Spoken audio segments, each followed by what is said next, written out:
आमंत्रित करूंगा।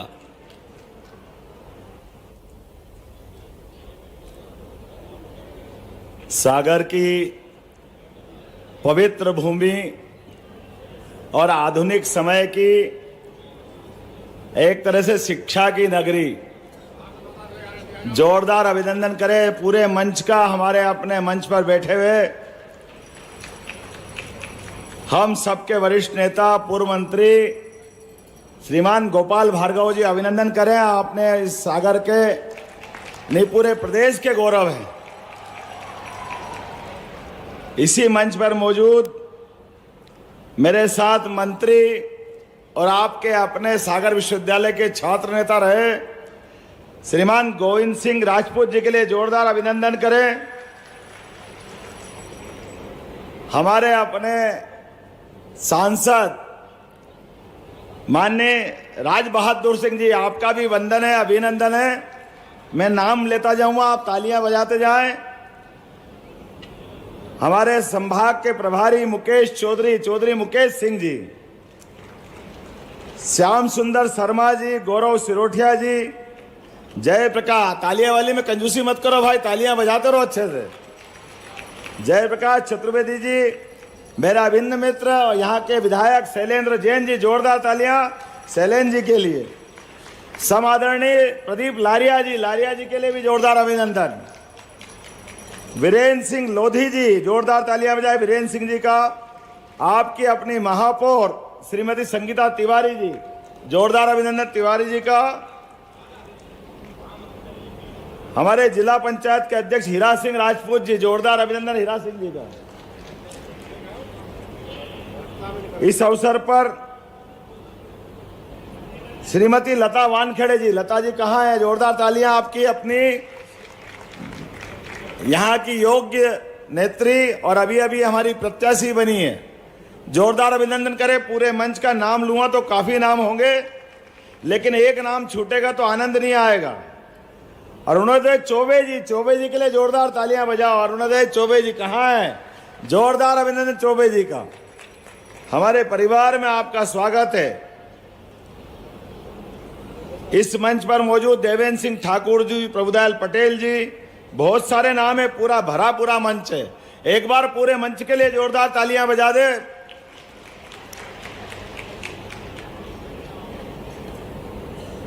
मध्य प्रदेश की धरती शिक्षा को लेकर के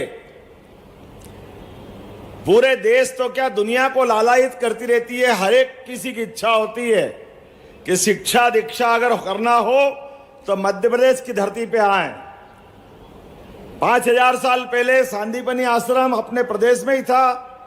भगवान कृष्ण कंस को मारने के बाद शिक्षा दीक्षा लेने आए तो हमारे मध्य प्रदेश की धरती पे आए, और आधुनिक समय में अपने पूंजी से इस बुंदेलखंड जैसे वीरों की धरती पर शिक्षा की मशाल जगाने के लिए यहाँ के अपने सपूत डॉक्टर हरि सिंह गौर, जोरदार अभिनंदन करो हरि सिंह गौर जी का।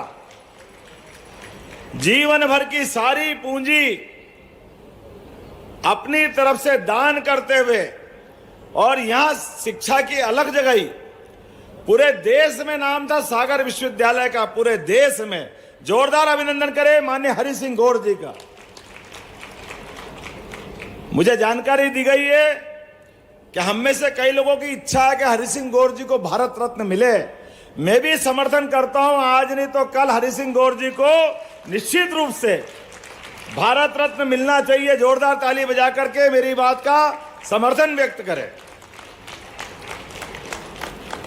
और हमारी इस धरती पर अब जो आज इतिहास बनने जा रहा है, एक नया इतिहास बन रहा है। पूरे देश के 700 से ज्यादा जिले हैं, लेकिन पूरे देश की तो मालूम नहीं मेरे को, लेकिन ये मध्य प्रदेश के लगभग 55 जिले में एकमात्र जिला बन रहा है सागर, जहां एक नहीं दो सरकारी विश्वविद्यालय, भारत सरकार का भी और हमारी सरकार का भी, राज्य सरकार का। ये एकमात्र गौरव अगर किसी को है तो सागर की धरती को है। और उससे बड़ी भाग्य की क्या बात है कि जब हम हमारे विश्वविद्यालय बनाएं तो विश्वविद्यालय के नायक कौन होना चाहिए, किनके नाम पे वो नाम रखा जाना चाहिए? आप बताओ किनके नाम पे होना चाहिए? जिनका सूरज अस्त नहीं होता था, ऐसे अंग्रेजों के खिलाफ अपने प्राणों की बाजी लगा करके देश का सम्मान से सिर ऊंचा किया, ऐसी रानी अवंतीबाई लोधी के नाम पर करने की हमारी सरकार ने घोषणा की। विश्वविद्यालय, महाविद्यालय, शैक्षणिक संस्थान ये इसी बात के लिए जाने जाते हैं जहां नई भविष्य की पौध तैयार होती है, जहां हमारे अपने गुरुकुल के माध्यम से सबका अपना आने वाला समय समृद्ध होता है। मुझे इस बात की प्रसन्नता है, नई राष्ट्रीय शिक्षा नीति के परिप्रेक्ष्य में यशस्वी प्रधानमंत्री के लिए जोरदार तालियां बजाएं माननीय नरेंद्र मोदी जी के लिए, जिन्होंने लॉर्ड मेकाले के समय से चली आने वाली सड़ी गली खराब नीति में कई सारी कमियों को पाते हुए, यद्यपि 2 बार और शिक्षा नीति आई लेकिन पूरा काम नहीं हुआ था, पूरी नीति को बदलने का यश, और एक नीति तो क्या समूचा ढांचा बदलने का यश किसी को मिला है। यशस्वी प्रधानमंत्री नरेंद्र मोदी जी के लिए, हमारे नायक की तरह नरेंद्र मोदी जी का हम अभिनंदन करते हैं, जिनने कहा कि हम शिक्षा में केवल कागज की डिग्री देने वाले विश्वविद्यालय नहीं चलाना चाहते हैं, हमारे बच्चों के हाथ में हुनर होना चाहिए, हमारे बच्चों की जिंदगी में उसकी शिक्षा महत्वपूर्ण रोल अदा करना चाहिए, और जिनको वाकई उच्च शिक्षा में आना है वो उच्च शिक्षा में आए, जिसको अपने हाथ में कामकाज चाहिए वो middle, high school, high secondary करते करते अपने जीवन की लाइन तय कर ले, वो कोई भी अपने हाथ में हुनर ले आए। और जिनको पढ़ना है, हमारे यहाँ ज्ञान की उम्र से कोई सीमा नहीं जोड़ी गई, इसलिए मुझे इस बात की प्रसन्नता है, नई शिक्षा नीति जो हमने लागू की है, इस नई शिक्षा नीति में वो सब जोड़ा है जिनके कारण से अतीत का गौरवशाली पृष्ठ भी मजबूत हुआ है और हमको अपनी संस्कृति पे गर्व हुआ है। भगवान श्री राम, भगवान श्री कृष्ण, हमारे सभी महापुरुष जिनके जीवन के अच्छे अच्छे पाठ हुए, वो सारे के सारे पाठ संकलित करके हमने विश्वविद्यालय के पाठ्यक्रम का हिस्सा बनाया। मुझे इस बात का गर्व है। अपने जीवन काल में ऐसे कई सारे मौके आएंगे जब हमको अपने गौरवशाली अतीत से सबक लेने की आवश्यकता पड़ेगी। किसी और मौके पे किसी और बार बोला जाएगा। माननीय गोपाल जी भाई साहब कह रहे थे कि ये विश्वविद्यालय जैसे ही सेंट्रल यूनिवर्सिटी बनी, पहले तो मांग हमारे सागर से ही उठी। सभी लोगों ने कहा कि जब विश्वविद्यालय हो जाए तो सेंट्रल यूनिवर्सिटी से अच्छी कौन सी बात होगी। लेकिन केंद्रीय विश्वविद्यालय बनने के बाद राज्य के पढ़ने वाले बच्चों के सामने जो संकट खड़ा हुआ, इसका आकलन उस समय नहीं था। बाद में ध्यान आया गलती हो गई, नया विश्वविद्यालय भी चाहिए, सेंट्रल यूनिवर्सिटी भी चाहिए। अब तो और भाग्य की बात है, हमने सेंट्रल यूनिवर्सिटी भी दी और नया विश्वविद्यालय भी दिया, और 100 दिन के अंदर करके दिया। 100 दिन भी पूरे नहीं हुए नई सरकार को बने को, लेकिन 100 दिन से भी कम समय में इसी अगले सत्र में हमारा विश्वविद्यालय प्रारंभ होगा।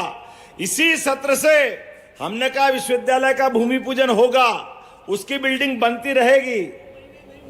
अभी 2 महीने भी नहीं हुए, जोरदार ताली बजाओ, शैलेंद्र जी बता रहे हैं। लेकिन आपकी मांग मान ली गई और अगले इसी सत्र से हमारा विश्वविद्यालय कामकाज करना शुरू करेगा। अपने सभी पाठ्यक्रम, अभी मेरे जानकारी में आया है, कोई लॉ के कोर्स की बात कर रहा है, कोई नए कोर्स की ओर की बात कर रहा है। यहाँ के बच्चे जो जो कोर्स चाहेंगे, जो पाठ्यक्रम चाहेंगे, वो सारे के सारे अपने विश्वविद्यालय में खोले जाएंगे। रानी अवंतीबाई विश्वविद्यालय में कोई ऐसा कोर्स नहीं बचेगा जिसके माध्यम से हमारी मन में एक टीस रह जाए कि यह कोर्स होता तो और अच्छा होता है। सागर ने सदैव पूरे प्रदेश का नहीं, शिक्षा के मामले में देश का नेतृत्व किया है। मुझे इस बात की प्रसन्नता है, सागर का वो गौरव हम लौटा कर रहेंगे, सागर को वो गौरव दिला के रहेंगे। आज किस अवसर पर यहां मित्रों ने कुछ मांग रखी है मेरे सामने। हमने पिछले समय घोषणा की थी कि सागर के अंदर एक नया आयुर्वेदिक मेडिकल कॉलेज बनाने की घोषणा की थी। निश्चित रूप से सागर के अंदर एक नया आयुर्वेदिक का मेडिकल कॉलेज खोला जाएगा। इस बात से सहमत हो तो जरा एहसास तो कराओ। और इस खुलने वाले मेडिकल कॉलेज का नाम भी हमारे जैन समाज का बहुत बड़ा नाम है, आचार्य विद्यासागर जी के महाराज के नाम पर करने की घोषणा करते हैं।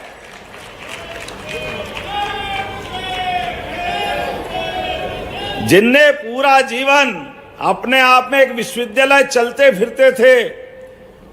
फिरते जो मनुष्य रूप में जरूर आए लेकिन देवत्व को धारण कर लिया। मैं परसों ही उनके उस पुण्य स्थान से होकर के आया हूं। मैंने नमन किया उनको। उनका आशीर्वाद हम सब पे है। जीते जी जो जीवन में सबको मानवता की शिक्षा देते रहे, आध्यात्म की शिक्षा देते रहे, ऐसे आचार्य विद्यासागर जी के नाम पर अगर अपन आयुर्वेदिक चिकित्सा महाविद्यालय करते तो हम उनको वाकई आदरांजलि दे रहे हैं, ये श्रद्धांजलि दे रहे हैं। एक मांग और रखी है रविदास जी, बोले रविदास महाराज की। एक मांग बताई लारिया जी और बाकी लोगों ने कि सड़क की कमी है, तो निश्चित रूप से रविदास जी महाराज के उस स्थान पे सड़क की कमी की भी बनाने की घोषणा करता हूं। जोरदार ताली बजा करके हमारे रविदास जी महाराज को स्मरण करें। आज ही मैं नमन करके आया हूं। हाँ, रविदास लोग कर देंगे, उसमें क्या दिक्कत है। जो आप कहेंगे वो करेंगे। मकरोनिया महाविद्यालय में, जरा बैठो भाई आराम से, मकरोना महाविद्यालय में विश्वविद्यालय के साथ आपने कहा कि पीजी कक्षा, स्नातकोत्तर कक्षा बनाने की घोषणा करना है। मैं मकरोनिया के लिए स्नातकोत्तर कक्षा बनाने की इसी सत्र से घोषणा करता हूं। पीजी कॉलेज के नाते से मकरोनिया के बच्चों को भी लाभ मिलेगा। और बंडा विधायक ने भी मांग की थी, बंडा महाविद्यालय भी आने वाले समय में स्नातकोत्तर महाविद्यालय के रूप में जाना जाएगा। मेरी जानकारी में आया कि यहाँ हवाई पट्टी अंग्रेजों के समय से चली आ रही है, लेकिन हवाई पट्टी में हवाई जहाज नहीं उतरते। हवाई जहाज की जरूरत है। और अब हवाई जहाज कोई बहुत बड़ी बात नहीं हो गए। आने वाले समय में जैसे हमने पहले घोषणा की है, कोई भी बीमार आदमी अगर अपने जीवन में कष्ट पाकर के हॉस्पिटल में उसका अच्छा इलाज करना है तो कलेक्टर के माध्यम से अगर उसको और बड़े हॉस्पिटल पहुंचाना है, किसी और अच्छी जगह पहुंचाना है, तो हमारी सरकार ने घोषणा की है एयर एम्बुलेंस की, गांव से गांव, छोटी से छोटी जगह में भी हर आदमी को एयर एम्बुलेंस की सुविधा दी जाएगी। यह हमारी सरकार का निर्णय है। हमारी सरकार ने एक और निर्णय किया है, आने वाले समय में ऐसे छोटे हवाई जहाज लाए जाएंगे जिनके माध्यम से यह हवाई यातायात की सुविधा मिलेगी। 12 सीटर प्लेन, मैं पर्यटन विकास निगम का अध्यक्ष था, तब वेंचुरा हम चलाते थे। हमारी सरकार उसका भी निर्णय कर रही है। कल तक वो सौगात मिलेगी, उसमें सागर को भी जोड़ा जाएगा, ये मैं आपको आश्वस्त करता हूं। आने वाले समय में सागर से भी आपको कहीं जाना पड़े तो हवाई यातायात राज्य स्तर पर हम कराने की घोषणा कर रहे हैं। मैं अभी यहां भाषण देने आ रहा था, उसके पहले यद्यपि आज का दिन तो और बड़ा दिन है, सेमीकंडक्टर बनाने के लिए हमारे अपने आईटी के बच्चों को भविष्य में रोजगार की बड़ी संभावना मिलेगी। एक बार फिर माननीय प्रधानमंत्री जी के लिए तालियां बजाएं। आज का दिन उनने सेमीकंडक्टर वालों के लिए घोषित किया है। इस बड़े प्रोजेक्ट से जुड़ करके मैं धार से आपके बीच में आऊंगा, लेकिन ये भविष्य में इलेक्ट्रॉनिक की दृष्टि से, आईटी की दृष्टि से बहुत उल्लेखनीय कदम होगा। कई सारे सौगातें ये लगातार जारी रहेगी। लेकिन अब आपके हाथ में है। हमारे इस सरकार के किए काम, माननीय मोदी जी के किए गए काम, इन कामों से अगर आप सहमत हो तो जोरदार ताली बजा करके मेरी बात का समर्थन करें। आने वाले समय में हमको केवल मोदी जी के इन कामों में जो निर्माण कार्य हैं, अरे सांस्कृतिक दृष्टि से भी मैं कुछ बोलूं उसके पहले एक और घोषणा कर देता हूं। मेरे पास यहां पर मोहित राजपूत किडनी के रोगी की एक बच्चे की मेरे पास रिकमेंड आई है, एक किडनी ट्रांसप्लांट कराना है, और यहाँ के कई सारे लोगों ने मिल मिला करके लगभग 5-6 लाख रुपया इकट्ठा कर लिया, लेकिन उसके 11 लाख रुपए लग रहे हैं। तो आपने कहा चिंता मत करो, आधे आपने कर दिया, आधे मैं करने की यहीं से घोषणा करता हूं, 5 लाख रुपया उस बच्चे के इलाज के लिए भी देंगे। ये सरकार सिरोजा गांव का बच्चा है, कहीं का भी बच्चा हो, बच्चा हमारा है। पूरे प्रदेश में किसी भी बच्चे के लिए, किसी भी बीमार के लिए कोई भी कष्ट हो, सरकार उसके साथ खड़ी रहेगी। अब लालच मत करो, बहुत हो गया, अब मत, बस अब मेरे को कुछ नहीं दिख रहा और कुछ नहीं सुन रहा हूं। जोरदार तालियां बजाओ अपने इस पूरे आयोजन के लिए। एक अंगली पकड़ी, 2 पकड़ी, 3 पकड़ी, पूरे ही पकड़ रहे हो, थोड़ा ठहरो तो सही, जल्दी क्यों कर रहे हो? आखिरी बार थोड़ी आया, बार बार आता रहूंगा, आऊंगा कि नहीं आऊंगा? बताओ आप जरा जोरदार ताली बजा करके।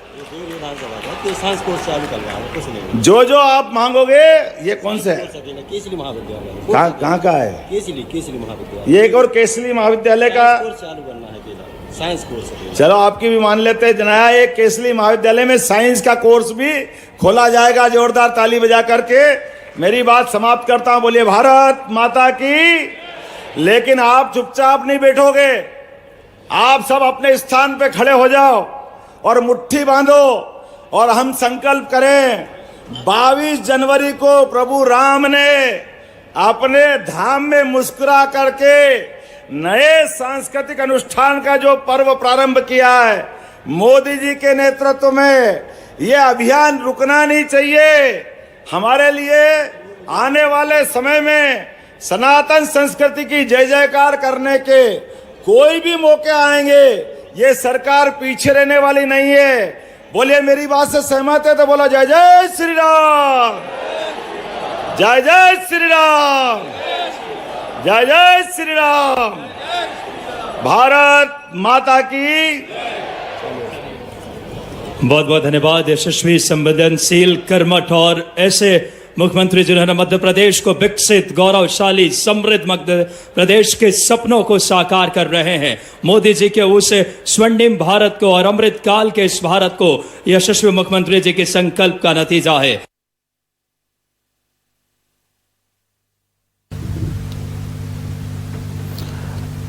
तो यहाँ पर रानी अवंतीबाई राजकीय विश्वविद्यालय का भूमि पूजन करने के बाद कई विकास कार्यों का घोषणा करते हुए मुख्यमंत्री डॉक्टर मोहन यादव सागर से ये सीधी तस्वीरें आप तक पहुंचा रहे हैं। कई बड़ी